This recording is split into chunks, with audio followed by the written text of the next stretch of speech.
Hello everyone, I'm Dan Duggan, joined by Mike Silverman. We're down here at JetBlue Park, one of the last days of spring training. We finally have some news to report.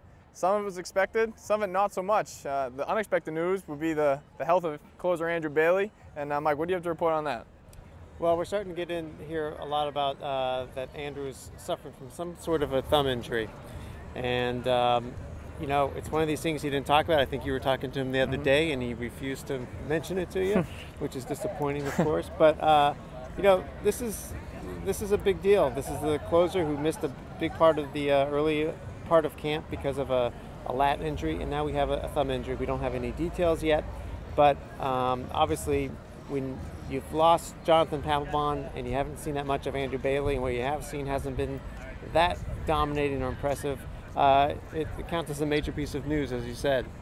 So we don't know exactly how long he'll be out, but it raises the question who would fill in if he does miss any time. I think Mark Melanson's the obvious choice, but another guy who missed out on the rotation is Alfredo Aceves, and Bobby Valentine said he could see him pitching in late game situations. What do you think about that? Yeah, I mean, if I had a bet who would it be, I think Aceves has pitched so much better than Melanson.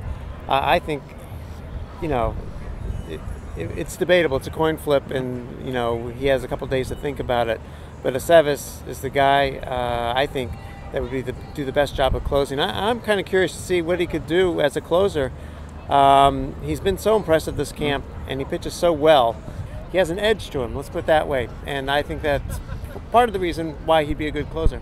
Yeah, I think that's a nice way to put it, and I think that we'd all agree on that. And I think we're curious how he'd take the news of not starting. He said the other day it was his dream, and Bobby said he wasn't happy. Not that that's terribly unexpected. The guys who were happy today, Daniel Bard and Felix Dubron, got the news. Dubron will be the fourth starter, Bard will be the fifth, and just what's your reaction to that?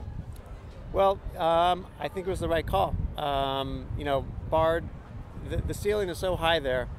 They would have done a lot more damage, I think, than had they decided to throw him back in the bullpen. That would have been a mistake. Now's the time to find out about Daniel Bard. And Felix Dubron was the best pitcher in this spring, best starter. So having him become the starter makes all the sense in the world. Having him pitch fourth and Bard fifth, don't read too much into that. That's simply a matter they don't want two lefties in a row in Toronto, because John Lester will be pitching the sixth game there.